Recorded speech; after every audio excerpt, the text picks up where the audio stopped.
을 주께 돌리오며 예수 그리스도 이름으로 기도드리옵나이다. 아멘. 메멘토 모리라고 하는 말이 있어요. 아마 아시는 분도 아시겠습니다만은 이 메멘토 모리라고 하는 말이 무슨 말이냐? 죽음을 기억하라 라고 하는 말이에요. 로마 병사들이 전쟁을 하고 돌아올 때에 많은 사람들이 전쟁을 하고 돌아오면은 노예도 잡아오기도 하고 또 온갖 다른 나라의 보화도 가지고 오죠. 그래서 보화도 가져와서 경제적인 발전을 하기도 하고 또 노예를 잡아다가 또 일도 시키기도 해서 여러 가지 일을 했는데 많은 사람들이 그 개선할 때 들어올 때 막 환영을 하지 않겠습니까? 와, 수고했습니다. 역시 우리 로마군이 최고입니다라고 이야기를 하지만 그것을 따라오면서 죽음을 기억하라, 죽음을 기억하라. 승리해서 승승장구해서 돌아온 사람 앞에 뒤에서 죽음을 기억하라, 죽음을 기억하라. 약간 좀 모순적이고 죄를 부리는 말과 같지만 이 말은 아주 의도적으로 우리 로마 병사들이 시키는 말이라고 그래요. 잡아오는 노예들이 죽음을 기억하라, 죽음을 기억하라 라고 하면서 외치게 한답니다. 이거 이상하죠. 왜 승리하는 곳에 죽어줘야 된다. 그러니까 무슨 얘기냐? 오늘 너희가 승리하고 돌아왔지만 나중에 다음 전쟁에서 죽을 수 있다. 죽을 수 있는 것이 우리 인간이다 라고 하는 거예요. 전쟁할 때에 한 사람도 안 죽고 상대방을 죽일 수 있나요? 전투에서 승리할 수 있나요? 아니잖아요. 누군가는 100대 빵이라는 게 없잖아요. 10명 죽기 때문에 한 명도 죽을 수 있는 게 이상해요. 아니 6명 죽이고 4명 죽을 수 있는 게 전쟁의 모습이란 말이죠. 그래서 이 죽음이 기억하라라고 하는 말은 자기 인간의 한계를 드러내놓고 죽음을 피하거나 또 죽음을 외면할 수 없다라고 하는 거예요. 너도 죽을 수밖에 없는 존재고 유한한 존재다라고 하는 얘기. 우리 한국의 지성의 대가였던 이어령 박사가 이제 돌아가셨죠. 돌아가셔서 다행히 감사하게도 천국으로 가신 줄 알아요. 다른 목사가 되어지고 또 먼저 앞서기도 했지만 그도 고칠 수 없는 병에 걸리게 됐잖아요. 고칠 수 없는 병에 걸렸을 때 그가 한 작가와 만나서 이제 대담을 한 마지막 수업이라는 책이 있어요. 그 마지막 수업이라고 하는 책을 저도 쭉 보면서 느꼈던 것 가운데 하나, 그 이어령 박사가 마지막 수업이라고 하는 것은 내가 이제 병에 걸려서 죽을 수밖에 없다라고 하는 걸 알고 있을 때예요.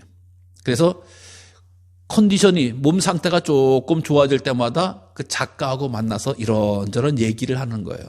그래서 인생 가운데서 어떤 것, 추억도 하기도 하고, 어땠으면 좋겠다라고 하는 것은 이 시대에 대해서, 대한민국에 대해서, 또 나는 어떤 현상에 대해서 어떻게 느낀다라고 하는 것을 이렇게 대담하는 것을 이제 책으로 엮은 거거든요. 그 가운데 이어령 교수가 하는 이야기가 있어요. 그것이 뭐냐. 내가 이렇게 죽어가면서 내가 죽음이 내 앞에 있다라고 하는 것을 알면서 이제 새롭게 사귄 게 있다. 새롭게 사귄 게 있는 게 뭐냐? 바로 죽음을 사귀었다라고 이야기해요. 죽음을 사귀었다. 여러분, 병들었다고 다 죽는 건 아니에요. 언제 죽을지는 알 수가 없는 거예요. 병들어서 평생 살아가시는 분들이 기가 막히게 많아요.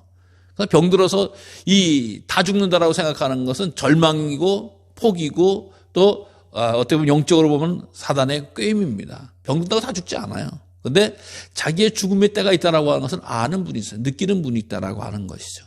그래서 내가 이제 죽을 수밖에 없는 거, 내가 점점 기력이 빠져나가고 내가 이럴 때 하면서 느끼게 되어지는 거예요. 오늘 본문의 말씀도 사실 그 이야기거든요. 너무나 탁월한 기독교 역사에 있어서, 기독교를 세계화시키는 데에서 가장 중요한 역할을 했던 분이 바울이라고 하는 분이에요. 우리가 알다시피 기독교는 이 유대 나라의 지역에서, 어떤 사람들은 유대 나라의 종교다라고까지도 이야기해요. 이스라엘 종교다라고 이야기해요. 근데 그 종교가 세계적인 복음으로 주의 능력을 감당할 수 있었던 것은 바울이라고 하는 사도가 이방인의 사도로 끝까지 잘 달려나. 이제 사도 바울도 나도 죽을 수밖에 없는 존재다라고 하는 것을 느꼈을 때 기록한 거예요. 그래서 오늘 본문의 말씀은 바로 사도 바울의 유언장이다라고, 유언의 장이다. 사랑장 있다, 믿음장 있다, 무슨 장 있다라고, 부활장 있다라고 이야기하지만 사도 바울은 오늘 이 유언장이다라고 하는 그런 본문을 이야기하고 있어요. 그래서 믿음으로 정말 온갖 능력을 행하고 했던 분도 나도 이제 죽을 때가 됐구나. 나도 이제 마지막 때가 됐구나라고 하는 것을 알고 그 사랑하는 디모데에게, 영적인 후계자이자 자기 자신의 영적인 아들인 디모데에게 어떻게 내가 살아왔는지, 어떤 또 축복이 있는지라고 하는 것을 말씀해 주고 있습니다. 여러분, 유언이라고 하는 것은 상당히 중요합니다. 한 사람의 영향력에 있어서 마지막에 남겼던 말씀은 세계적으로 큰 감동을 누렸던 것을 보게 돼요. 록펠러라고 하는 분은 어머니가 10가지의 유언을 해줘서 그 10가지의 유언을 지켜서 살아서 세계적인 부호가 됐다라고 하는 말도 있고요. 또 뿐만 아니라 이 정치인 가운데서 최고의 존경을 받고 있는 아브라함 링컨도 그 어머니의 말씀에 유언이 큰 영향력을 끼쳤다. 어머니가 뭐라고 그랬냐? 아들 에브야, 내가 아브라함아, 내가 내게 줄 것이 아무것도 없다. 근데 내가 이렇게 이제 죽어간다. 근데 너는 반드시 기억하라. 엄마가 내게 주는 성경책 거기에 있어. 그 성경을 잘 읽고 묵상하고 성경대로 살려고 노력해. 그러면 내가 형통하게 될 거야. 마치 여호수아에게 나타났던 그런 주의 말씀이 내가 성경을 읽어라, 말씀을 지켜라, 행하라, 그러면 형통케 되리라 라고 하는 것 같이 아브라함 링컨에게 어머니가 맞아요. 너는 성경대로 살아야 돼. 성경 읽고 살아야 돼. 라고 해서 세계적인 존경받는, 또 남북 전쟁을 통해서 노예 해방을 시키는 그런 위대한 일을 감당했던 분이 바로 아브라함 링컨이라고 하는 겁니다. 또 이 세계적인 인물 가운데서 릴프라고 하는 분이 있어요. 렐프라고 하는 분이 있어요. 이 사람은 어떤 분이냐? 바로 흑인 가운데에서 노벨 평화상을 제일 처음에 탔던 분이에요. 여러분, 솔직히 부자분이 어려웠을 때 다들 어렵게 살죠. 이 흑인이고 미국에서 살아간다라고 하는 것은 너무나 힘들고 어려운 상황 아니겠어요? 그러니까 어머니가 돌아가시면서도 이 아들에게 줄 게 아무것도 없는 거예요. 그러면서 이 어머니가 아들에게 남기는 말이 있는 거야. 얘야, 내가 너에게 줄 수 있는 게 아무것도 없구나. 근데 너 반드시 이거 알아라. 뭐냐? 믿음, 소망, 사랑. 이거 변함없이 꼭 지켜라. 꼭 기억해야 된다 아들아. 라고 하면서 거친 숨을 끊었다라고 하는 거예요. 그러면서 이 아들이 우리 엄마가 돌아가시면서 믿음, 소망, 사랑 이대로 살려고 하는데, 흑인이라고 하면 때로 보면 우리가 영화를 통해서 보거나 그런 유혹이 많잖아요. 또 좋지 못한 환경 가운데 거하는 경우. 그렇죠. 사회적으로 진출할 수 있는, 또 경제적으로 안정을 누릴 수 있는 기회가 많이 박탈됐던 시대였으니까 그렇죠. 근데 그가 믿음대로 사랑하면서 소망대로 살려고 하는 그 모습을 가지고 최선을 다해서 살아갑니다. 결국에는 유엔에 진출하는 공무원이 되어지고, 그래서 이 노벨 평화상을 흑인 최초로 받게 돼요. 그러나 그의 인생이 형통하지 않았습니다. 때때로 가정도 어려웠고요. 자기 자신도 나이 먹어가지고 소아마비라고 하는 질병에 걸려서 불편함도 있었어요. 근데 믿음, 소망, 사랑을 가지고 살았다. 한때 우리 국민들에게, 전 국민들에게 백성의 인기를 많이 받고 사랑을 받았던 황수관 박사님, 잘 알죠. 장로님이시기도 하셨고, 그분이 천국을 가셨잖아요. 천국을 가셨는데 그분에도 병에 걸려가지고 본인은 의사이기도 하지만 나는 수술하지 않겠다. 나 이대로 그냥 몸에 칼 안 대고 죽겠다. 부르시면 가겠다. 이런 마음을 가지고 있었죠. 그러다 여차저차해서 결국 수술 때 이르게 됐는데, 이 수술이 잘못되면은 어떻게 보면 바로 천국 가는 거죠. 하늘나라 가는 거잖아요. 그 수술을 놓고 그 아들이 이제 아버지한테 이렇게 와서 이런저런 얘기를 하는데, 혹시 아버지 남기실 말씀이 있어요? 이렇게 물어볼 수는 없잖아요. 마지막일 수 있는 걸 본인이 해주시면은 듣게 되는데, 아버지 이번에 수술 때 잘못되면 돌아가실지 모르니까 아버지 좀 말씀 좀 해주세요. 뭔 말씀했냐? 우리 집 선산이 어디고 땅이 어디고 뭐가 어디고 그거 네가 갖고 이거 누구 하고, 이런 생각을 갖고 있었다는 거예요. 근데 아버지가 아무 말씀 안 하시더라는 거예요. 수술 시간까지. 그러니까 수술 시간에 마지막에 들어가면서 그 아들에게 주머니에서 하나를 꺼내서 주더라는 거예요. 쪽지 하나를 주더라는 거예요. 그것이면, 야, 나도 너에게 줄 게 이거밖에 없다. 뭔가? 라고 봤더니 그 글자에 봉사라고 쓴 글자를 주더라는 거예요. 아버지, 우리가 맞이고 자기 집안에 대들보 그러는데 재산이 어디를 그런 건 아니에요. 봉사하면서 살아라. 그래서 그 가슴 속에 크게 다가왔다라고 하는 것입니다. 이 마지막에 알려졌던 이 말씀 너무나 중요한 거예요. 오늘 본문의 말씀도 전제와 같이 내가 벌써 부어지고 나의 떠나갈 시각이 가까웠도다라고 하는 사도 바울의 고백인 거예요. 전제와 같이 내가 부어지고, 전제라고 하는 것은 제사 드릴 때 술을 붓는 것을 의미한다고 그래요. 우리나라도 술을 이렇게 붓는 거죠. 포도주를 이렇게 붓는 그런 의미가 있지요. 근데 이 붓는다라고 하는 것은 뭐예요? 내가 이제 피땀을 다 흘리고 죽게 된다라고 하는 것을 나타내는 거예요. 마치 예수님께서 십자가에서 피와 땀을 다 쏟고 돌아가셨다라고 하는 말씀과 같이 사도 바울도 그것을 이해하고 있는 거예요. 그러면서 떠나갈 시각이 가까웠다. 여러분, 여러 가지 우리가 마지막을 다 맞이하게 되죠. 이 자리에서 영생을 살겠다라고 하는 분이 없죠.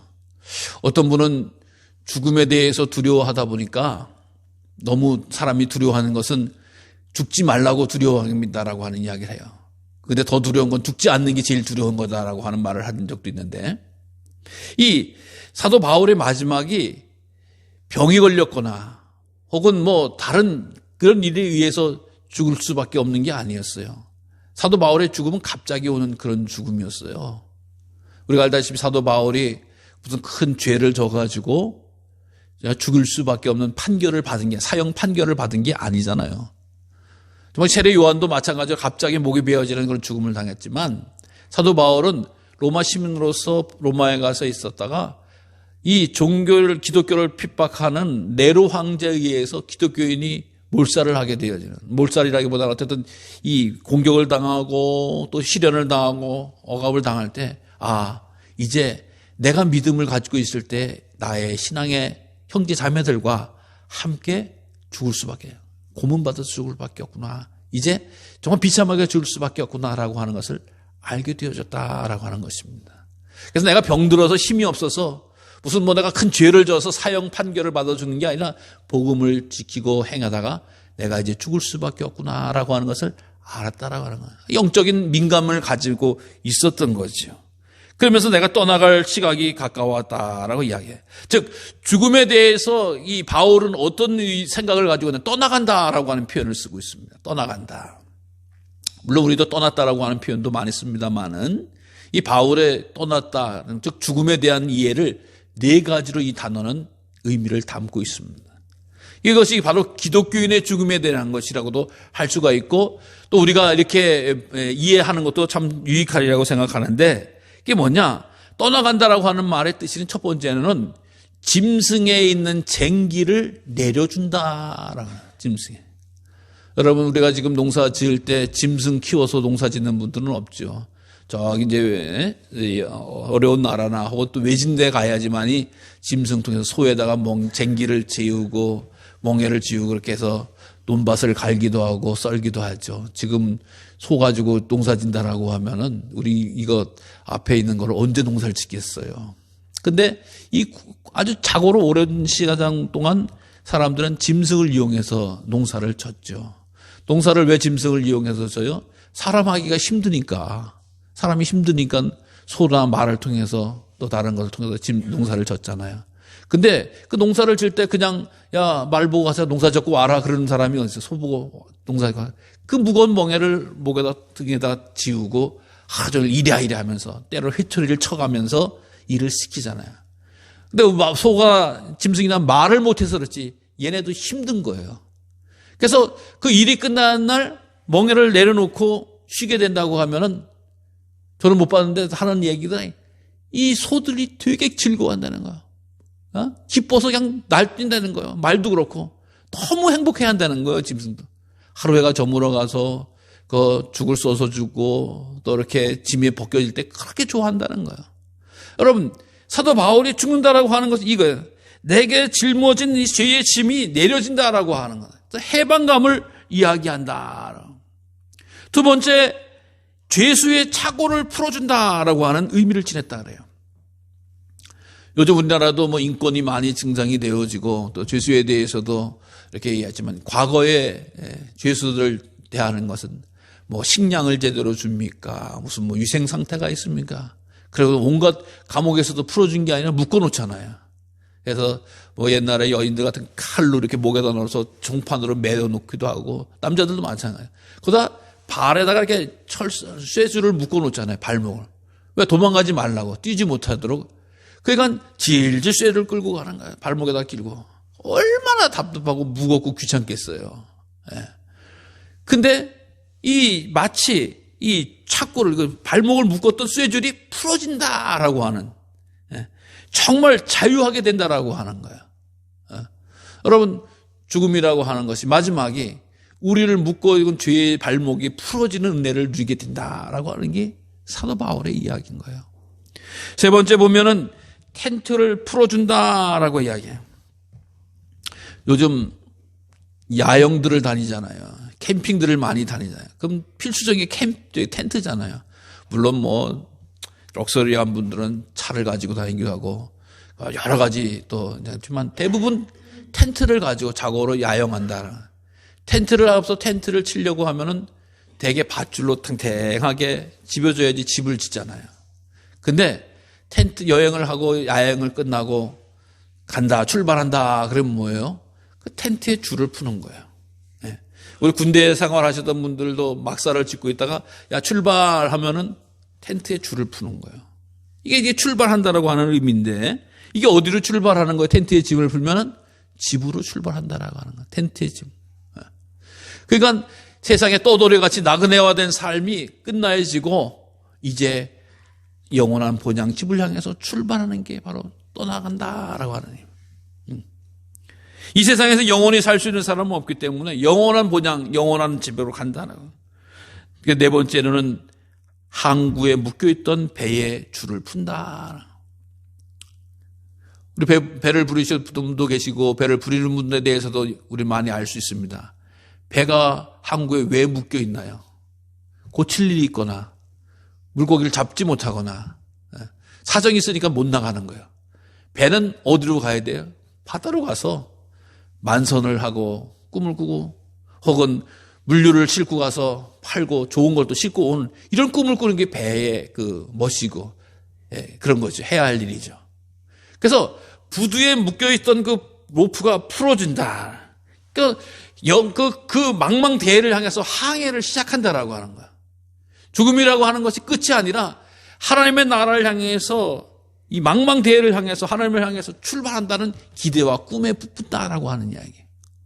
그러니까 떠난다라고 하는 말로 우리 한 글자로 되어져 있지만 이 속에는 사도 바울을 통해서 영적인 의미를 통해서 우리 기독교인의 죽음은 무거운 멍에가 벗어지는 것이 죽음이요. 또 묶여져 있던 것이 풀어지는 것이 죽음이요. 또 나의 본향을 향해서 집으로 돌아가는 것이 죽음이요. 또 항구에 있어서 우리에게 영원한 꿈과 소망을 허락하신 것이 죽음이다라고 하는 것을 말씀해주고 있다라고 하는 거야. 이게 사도 바울이 이야기하는 거야. 내가 떠난다라고 하는 게. 내가 지금 비록 로마에 의해서 어떻게 보면 참형을 당하거나 참수를 당하거나 가장 비참한 죽음을 당할지라도 내가 영적으로 보면 하나님의 나라로 하나님을 향해서 하나님의 뜻에 의해서 나의 길을 가게 되어진다라고 이야기합니다. 그래서 가게 되어지면 어떻게 해요? 내게 의로운 재판장이 내게 의의 면류관을 주신다. 가면 난 면류관 받는다라고 하는 거예요. 이런 소망이에요. 여러분 오늘 주보에 그림 보면은 면류관이 나와 있는데 그 관은 사실 왕관입니다. 근데 이 말을 보면 이 왕관을 이야기하는 게 아니라 모든 경기를 잘 마치고 돌아온 면류관, 즉 면류관이라는 말은 월계수 잎으로 만든 게 나무관이에요. 그러니까 명예로운 관이지 금빛을 쓴다라고 하는 것은 아니에요. 의의 면류관이 그거예요. 그러나 성경은 의의 면류관을 찬데게 왕의 권세를 주겠다라고 말씀해주고 있어요. 계시록을 통해서 보면.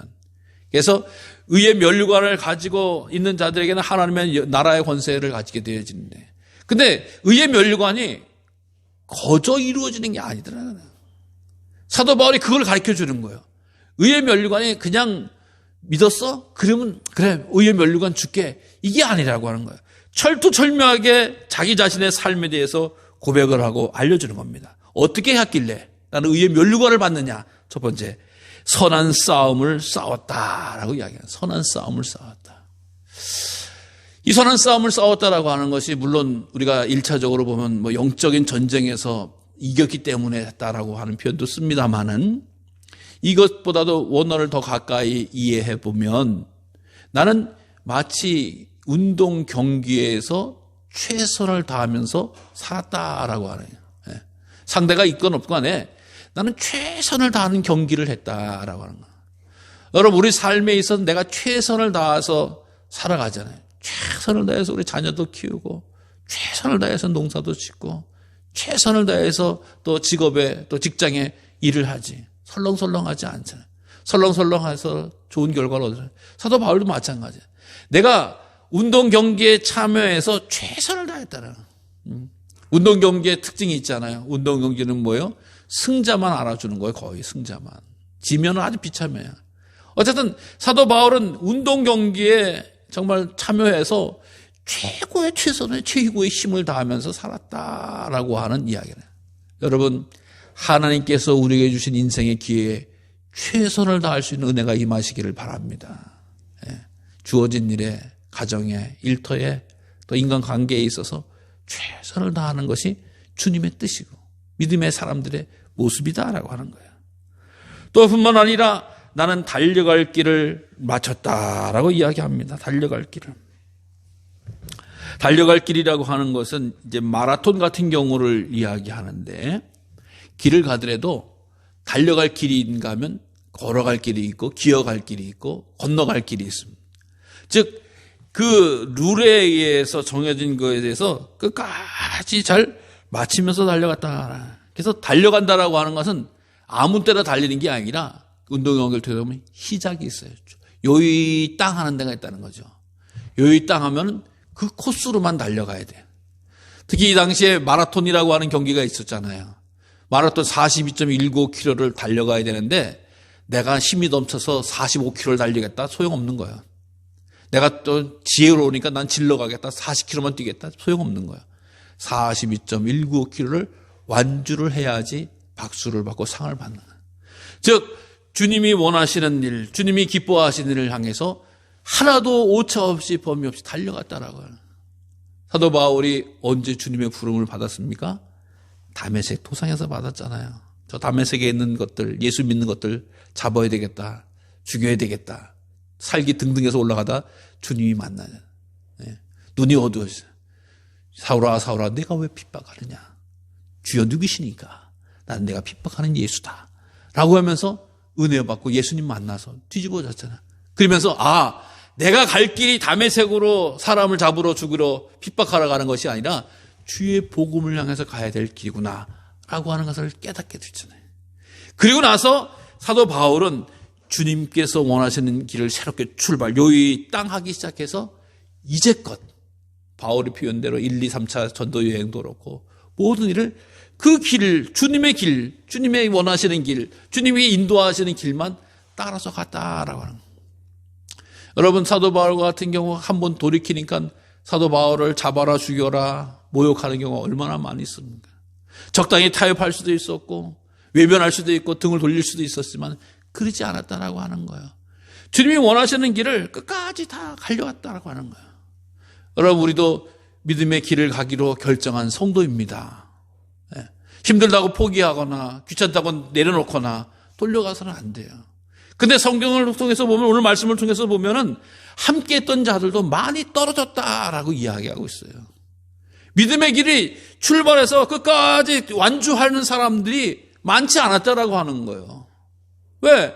핍박이 있으니까, 억압이 있으니까, 괴로움이 있으니까, 죽음이 있으니까라고 하는 거예요. 사도 바울이 그 길을 가기 위해서 어떤 위험을 당해? 강행 유업과 동족의 유업과 이방인의 유업과 무슨 폭력과 죽음과 굶주림과 배고픔과 모욕과 조롱과 천대가 다 당했다라고 하는 거예요.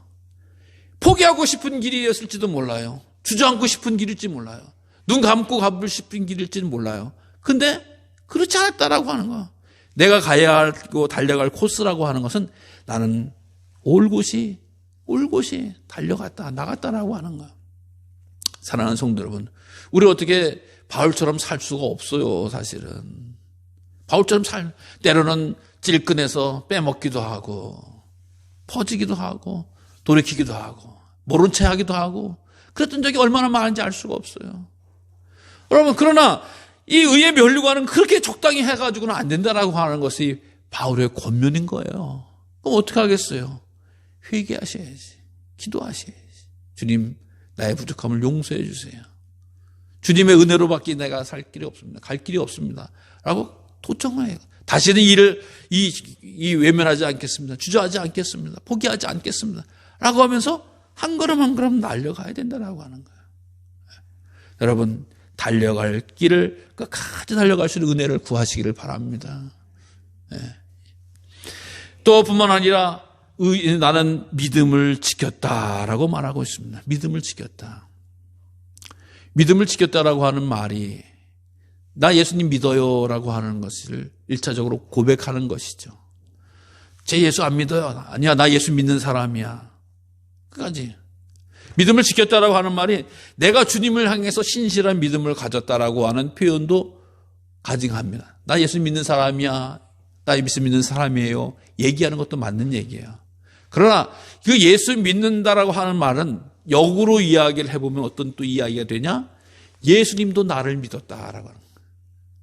제게 맡기면, 제게 의지하면, 제게 주어지면 예수님도 그래, 끝까지 잘할 거야 라고 하는 그런 말이라고 하는 거예요. 나만 예수님 믿는 게 아니에요. 예수님도 내가 믿음직스러웠다는 거예요. 바울이 한 얘기, 바울의 이야기인 거예요. 내가 믿음을 지켰다라고 하는 건 믿음의 범위를 벗어나지 않았다라고 하는 거예요. 예수님 앞에 신실하게 나갔다라고 하는 거예요. 주저하지 않았다라고 하는 것이. 예수님을께 실망을 드리지 않았다라고 하는 거예요. 이 길이 바로 의의 면류관을 받는 길이다라고 이야기하는 거예요. 사랑하는 성도 여러분, 우리들의 말과 행동과 수고가 노고가 예수님께 실망드리지 않는 삶이 되기를 소망하시기를 바랍니다. 소망하시는 거예요. 어떻게 해요? 우리 주변에 있는 모든 것을 통해서 주님께 영광을 돌리시기를 바랍니다.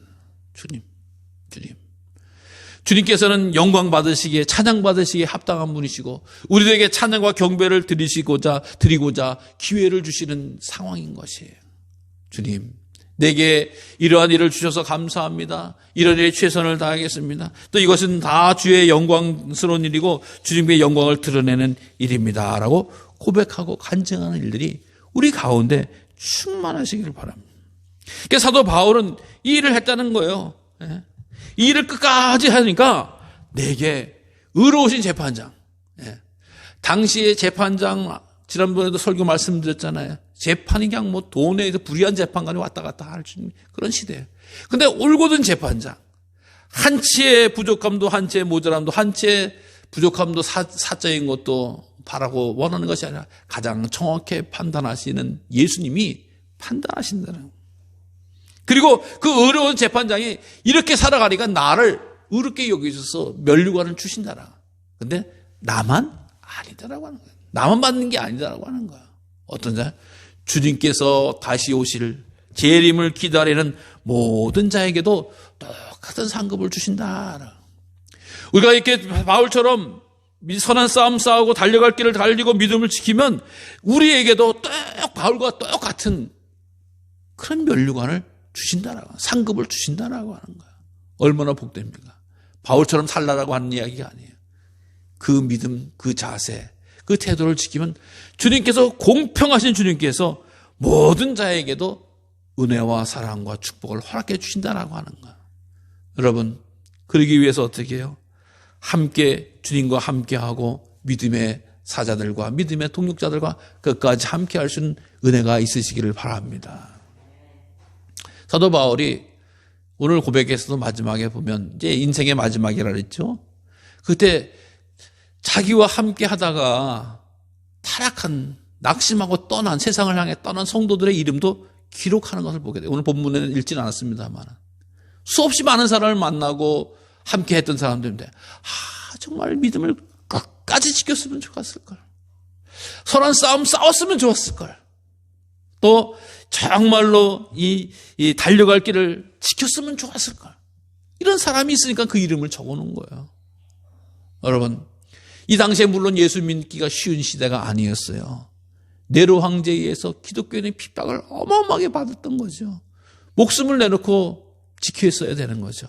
그러나 인생이 어차피 마지막에 되어질 때에 그 목숨 지키는 것보다 믿음을 지켜서 주 앞에서 의로우신 재판장 앞에서 의의 면류관을 받는 것을 장차 생각해 보니까 값지다라고 하는 건 귀하다라고 하는 거예요. 지금 아까도 말씀드렸습니다만 사도 바울이 내가 이제 병들어서 나 이제 죽어, 힘도 없어, 밥도 못 먹겠어, 기력이 없어 죽는 게 아니에요. 멀쩡하게 생활하시고 멀쩡하게 생각하면서 그럼에도 불구하고 나에게 이 죽음의 그늘이 다가오고 있구나. 그러면서 이 멀쩡하게 글을 쓰시는 거야. 이 서신을 쓰시는 거야. 그래서 디모데에게 내가 다시 너를 못 보지만 이런 생활을 해라. 이런 믿음을 가져라. 디모데뿐만 아니라 이 믿음의 후손들에게 당신들이 살아가고 있을 때 믿음의 태도와 달려갈 길을 달리고 믿음을 지키고 의를 행하라 라고 하는 이 말씀을 행해 주신다라고 하는 거예요. 그래서 그 결론은 내가 끝까지 달려간 것을 감당하니까 천국의 문이 열리더라. 천국의 문이 열리더라. 천국의 문이 열리더라. 사랑하는 성도 여러분, 천국이 있으신 줄로 믿죠? 그 천국은 믿음의 길을 가는 사람에게 주어지는 축복인 줄로 믿습니다. 이 세상 힘들어도 괴로워도 아파도 두려워도 믿음을 지키고 따라가는 바울의 권면을 다시금 들으시기 바랍니다. 바빠도 믿음의 권면을 하시는 사도 바울의 권면을 드시면 천국 문이 열린다는 거예요. 구원의 은총이 내려온다는 거예요. 하나님의 사랑의 축복이 맺어진다라고 하는 것을 반드시 기억하시고 답답하고 힘들고 어려울 때도 찬송하시고 기뻐하시고 감사하시고 하나님이 내게 일터 주셔서 감사, 가정 주셔서 감사, 또 형제 자매 주셔서 감사, 또 이런 일할 수 있는 작업 주셔서, 또 때로는 바쁜 가운데서도 불평과 원망하지 않고 감사하면서 천국문을 향해서 한 걸음 한 걸음 달려가 의의 면류관 누리는 우리 모두가 되어지기를 간절히 주님의 이름으로 축원합니다. 하나님 아버지 감사합니다. 믿음 주셔서 사랑 주셔서